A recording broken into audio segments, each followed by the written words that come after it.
Hi, I'm Sam, by the waterfall again. Autumn is definitely here. It's very cold and a bit wet and muddy, so I'm just gonna sort of mill around here and share a few thoughts. So I'm sorry this video is taking a few weeks for me to get out, but yeah, I've had quite a few questions by email, quite detailed questions. People, you know, just in the midst of this process that we call healing, wanting to know how long it's going to last and what happened as I progressed through that process, which is a life's journey really, but there are definite sort of periods, definite thresholds. And so I thought I'd make a video answering all those questions and I would try and sort of share the arc of the last 10 years, because that's how long it's taken to sort of reach a point, a really meaningful threshold, a kind of tipping point. And I've tried to make this video 3 times this week, and one version was like 2 hours long, and not standing on a hillside, that was in the cottage. But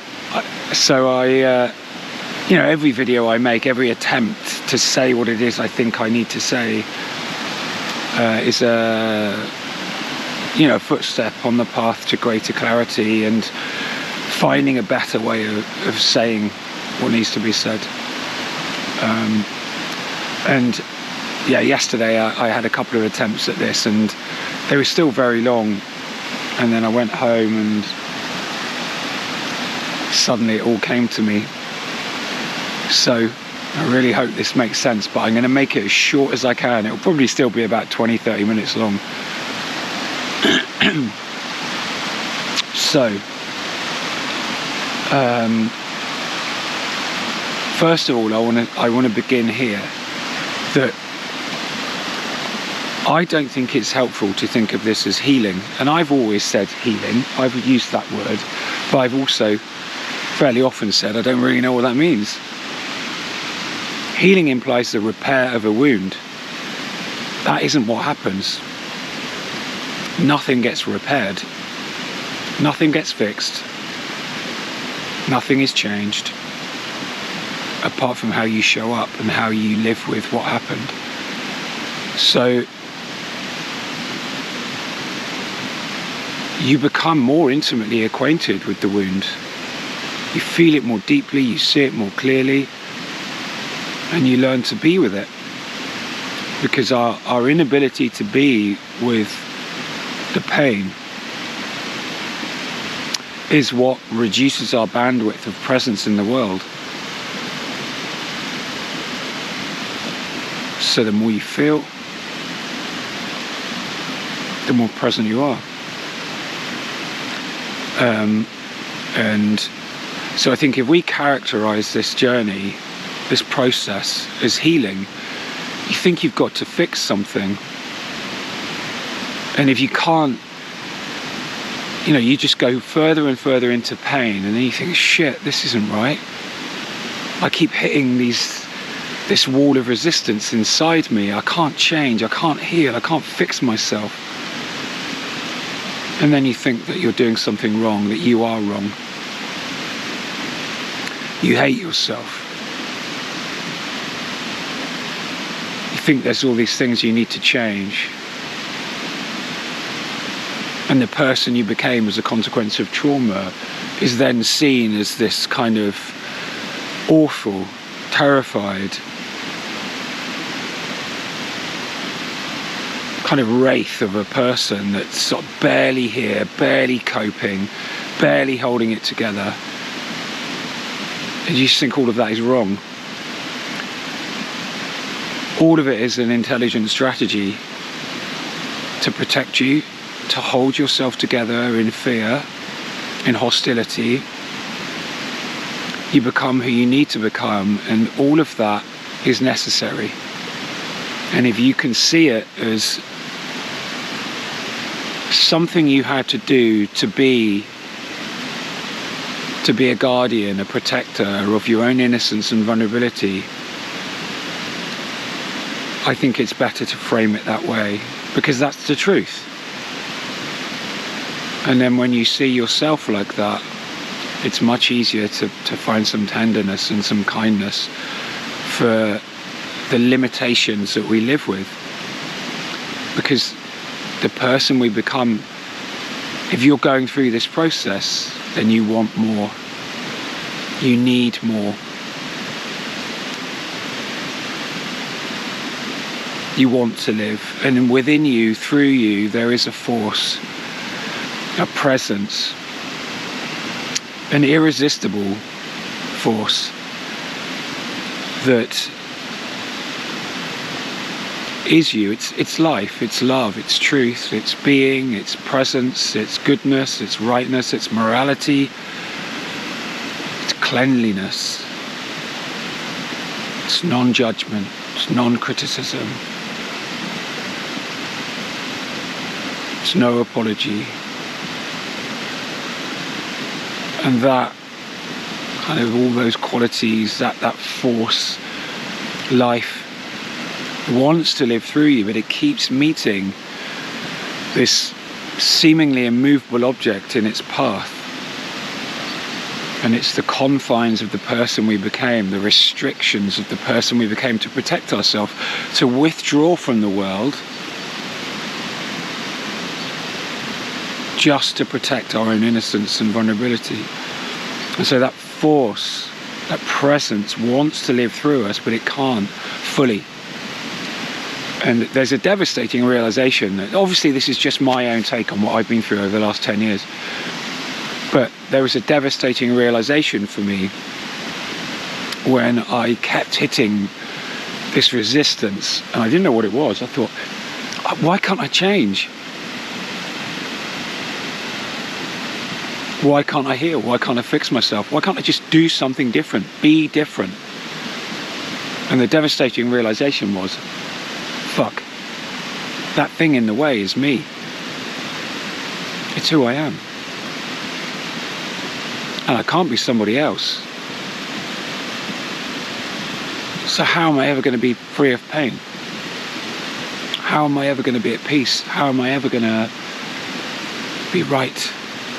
Not be wrong, be acceptable, be normal. And then you realise that, and then you think, shit, who I became was a consequence of the trauma.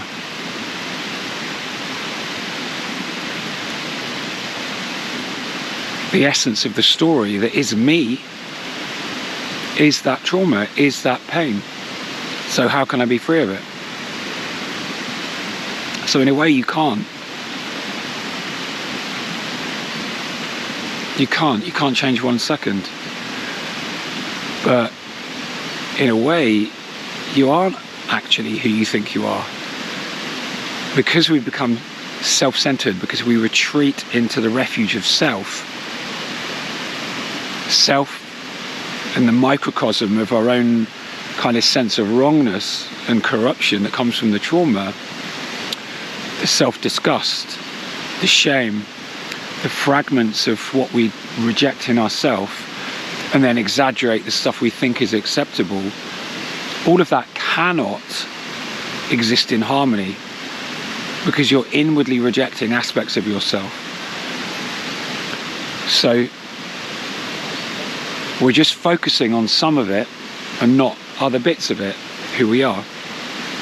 And so that microcosm of fragmentation becomes the macrocosm of the world you inhabit.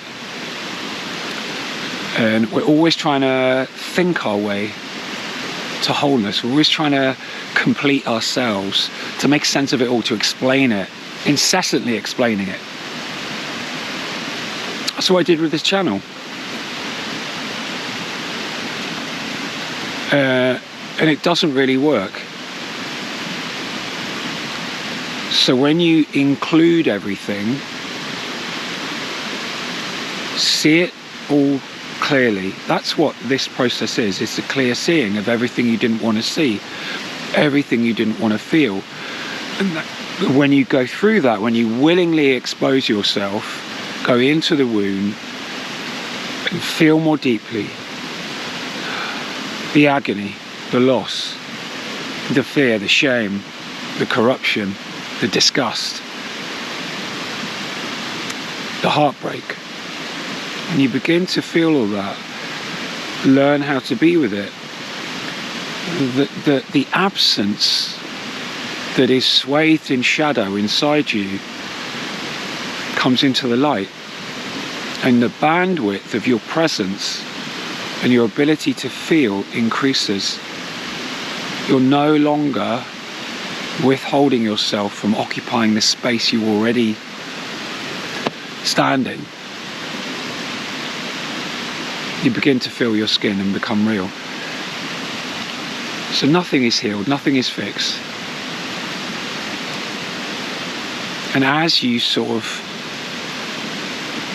go through this process, you begin to see that there is another you.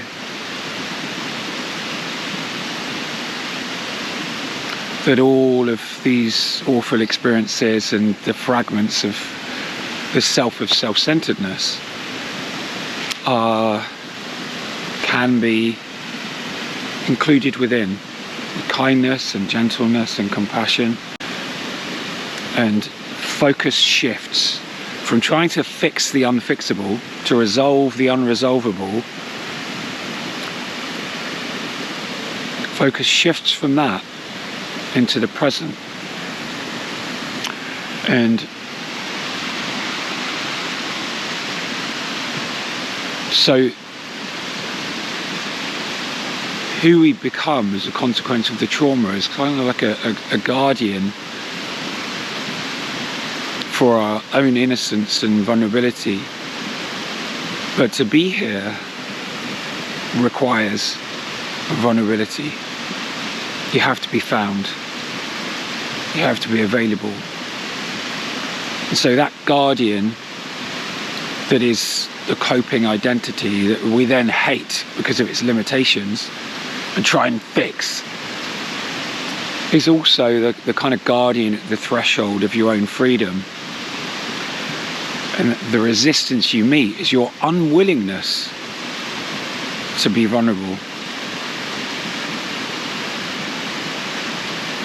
So for me anyway, when I went through this, I cried. I went through a period of just crying in my sleep, and I'd wake up crying, because that we can't afford to feel the loss. It's just the loss of so much.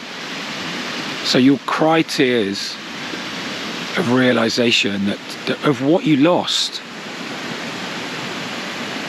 What was taken from you was your ability to be here, to experience life, your ability to experience intimacy, your ability to be free of conflict. Always placing conditions on what you're prepared to accept in yourself, what you're prepared to accept in the world. I'll show up when I've achieved this, when I've become this. It just never works. And you judge yourself, you criticize, and you do it to everybody else, and you do it to this moment. So when you begin to see the tragedy of what you've lost and what you refuse, you'll cry the tears of sorrow that you couldn't afford to cry before. But then there are other tears that come from a different place. Those tears are the ones that we are most reluctant to feel, and you'll cry those tears when you're crushed, and you won't give them up before that, I don't think, because they are the essential acceptance that it wasn't your fault. I mean the real transformational knowing that it wasn't your fault. And we don't want to really accept that, I think, in a way. we know it with our mind, and because it wasn't our fault, we use that injustice as fuel for our kind of our rage, sometimes spite, that fierceness that keeps that fire burning inside us, that says, fuck this.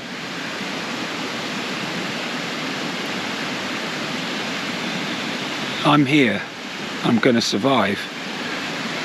So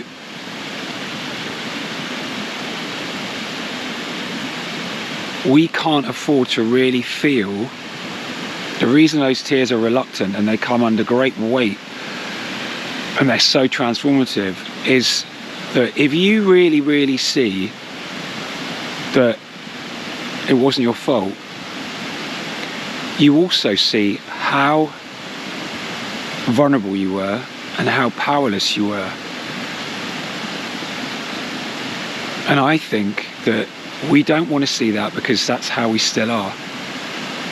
And you can't afford to let go of the illusion that you are somehow shielding yourself from any hurt now. Maybe you are a little bit, but at what cost? At what cost? Presence, intimacy. Now. Being here right now. That's what it costs you. That's what it costs me.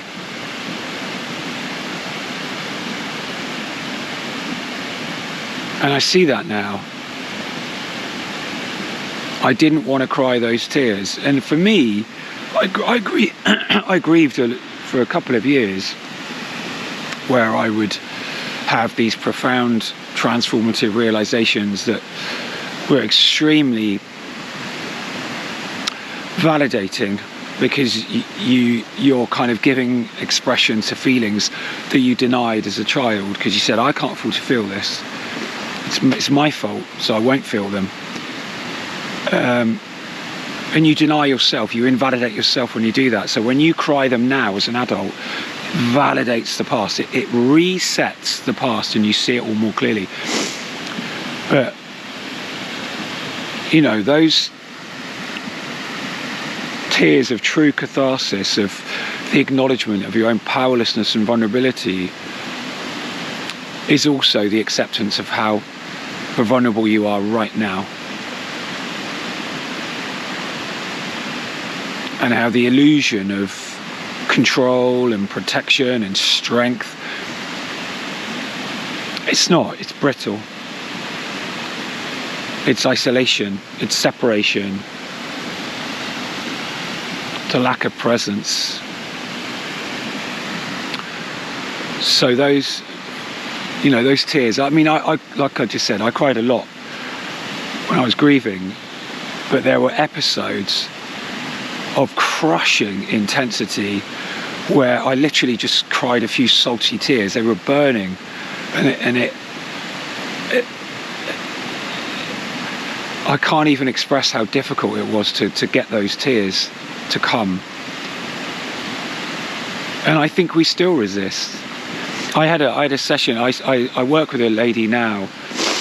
I have sessions with a lady now, and so I let her into a memory last week actually, and you know, we got somewhere actually, really got somewhere meaningful this week.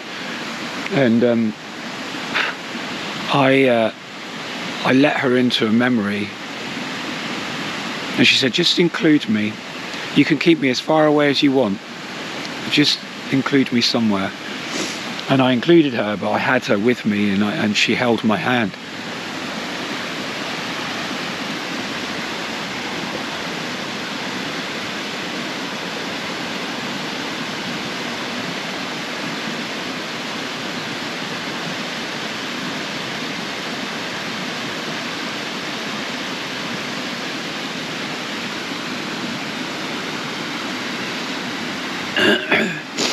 She held my hand.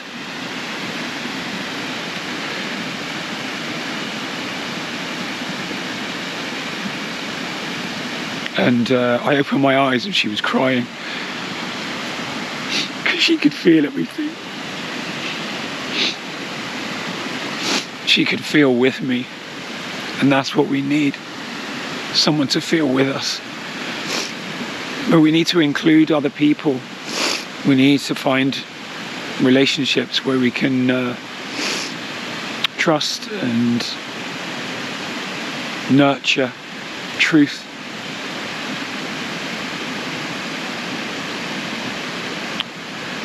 Because what happens is, in the isolation of abuse and neglect, we don't have anybody. We don't have anybody. There's nowhere to complete. So we look for completion in ourselves, and it doesn't work. We lead isolating, broken lives. You know, I had addiction, alcohol problems, drug abuse. First time I got drunk was when I was 8 with my mum. And I just had a life of addiction and drug abuse and eating disorders. Crazy, crazy, crazy brokenness.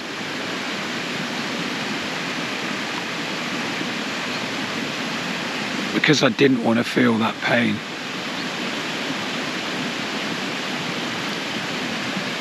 So you are the guardian at the threshold of your own vulnerability.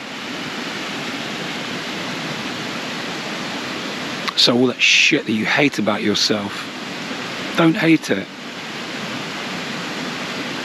Don't hate it. It's what you needed to be. It's who you needed to be. But that time is over now. You want more. Life wants more from you. It's not about what we want. What are you supposed to be doing? What does life want from you? So you need to let go. This is the thing. This is why it takes so long. So we have to let go. Let go of what we want, what we think we want.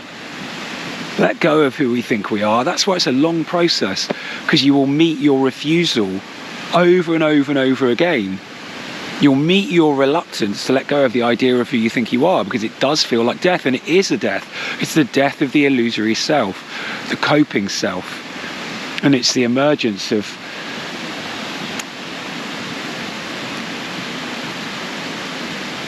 a self that is nothing and everything. Doesn't need to explain anything, doesn't need to claim anything, doesn't feel pride, doesn't feel fear. Feels the joy and pain of life. Other-centered presence. So all those kind of things that I've talked about over the years on this channel, like the need to be seen, that foundational need to be seen, to even know that you're real. You know, we live in our heads as a refuge, as traumatized kids. We don't even know we're real. We don't even know we're here. We're not here. And so there is a stepping stone. They need to be seen, and we contrive all these ways to be seen, but we're not really. We know that we're performing a deception, and that makes us feel desolate. So there's a need to be seen, the need to be known, and further to that, the need to know that there is something of value in your existence, how you show up. But all of that really is still self-centered, and when you get through that, you realize that the need is shared experience, it's intimacy, and the need for intimacy is met by giving yourself away. It's nothing you possess, it's nothing you gain or achieve. It happens in relationship. So the reason that this is such a difficult journey as well is because the person that we think we are at the beginning, the coping identity that wants to achieve healing, wants to fix itself, wants to possess peace, that thinks it's going to aggressively go at that, I'm going to do the work. I'm going to do this. I'm going to heal. I use all these different modalities, and it becomes the focus of your life, and it's in the wrong place. Because the process is one of disappearance. It's the disappearance of that, this self that wants to possess and achieve. That you don't survive. The you that sets off on this journey is not capable of experiencing peace, is not capable of experiencing intimacy.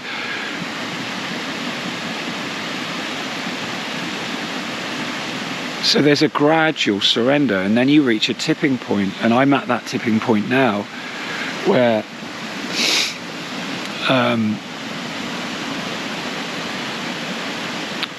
the invitation into the nothingness of your own presence far outweighs the attachment to the story, far outweighs to the attachment to pride, fear, ego. And then the focus shifts. It's not on the past, it's on now. It's on now. And, you know, the difficult part of that, the next bit of the journey, is just the clear seeing of your own ego. You're no longer crippling yourself with self-hate because of how self-centered you are and how broken you feel. Now you can see the why of it all. When ego gets that wince of humiliation, it's a gift. It's a gift. And you will feel it more deeply, but with more forgiveness than ever before. And you just want to let go. You just want to let go. So you'll welcome those little winces of pain when you witness your own pride. There's nothing to achieve. There's nothing to possess. There's nothing to fear. The fear is what we carry.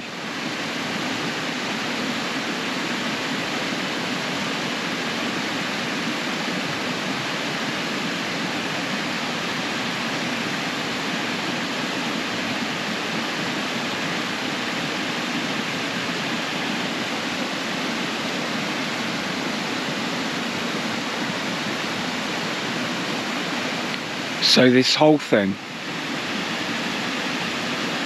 is death and birth. It's the ending of childhood and the beginning of maturity. It's the beginning of accepting what and who you are. Accepting that there is a mystery there, a nothingness and an emptiness.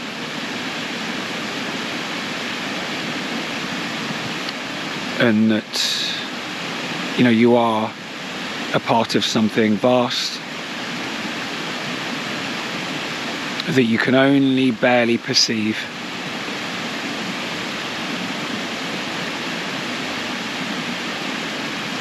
But you know it's there. It is you. You are it. There's nothing to fear.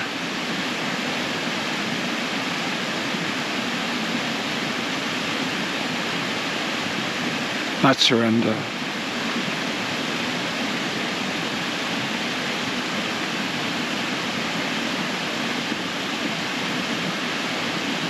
But we refuse it.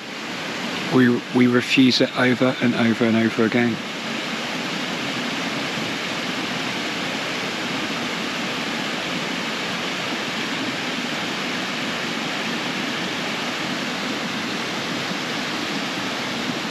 Trying to think if there's anything more I want to add to that.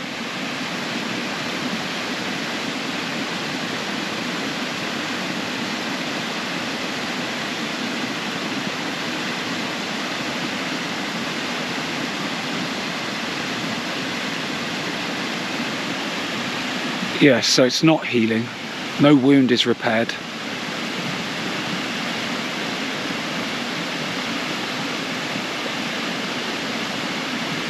You see it more clearly. You know that wound inside you far more intimately than ever before. And the process really does destroy who you thought you were, who you needed to become. And when you begin to approach this tipping point, cross this threshold, however you want to see it,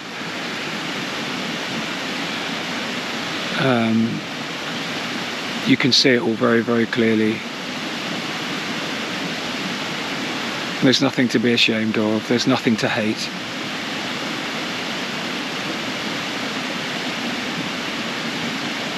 There's nothing to fix or heal.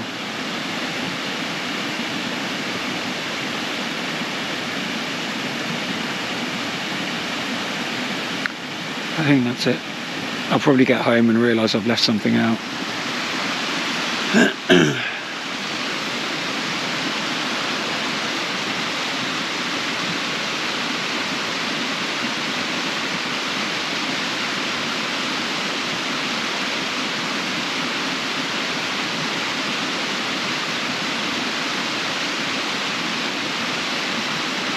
Yeah, so it took about 10 years for me. From the point where I began to realise that my identity was a coping mechanism, it was a mask, and inside me was a terrified little boy just screaming in anguish, and he had been my whole life. So from that initial realisation to now, it's been 10 years. So don't rush, because you'll just make it worse. And those peaks of realisation where you think you've arrived and everything's sorted and you understand everything, and then you crash down into a trough, those peaks and troughs become shallower and shallower and shallower and shallower, and then it's just this gradual acceptance of transformation and disappearance. So I think that's it. Be kind to yourselves above all. Be gentle. And I'll see you soon. Bye.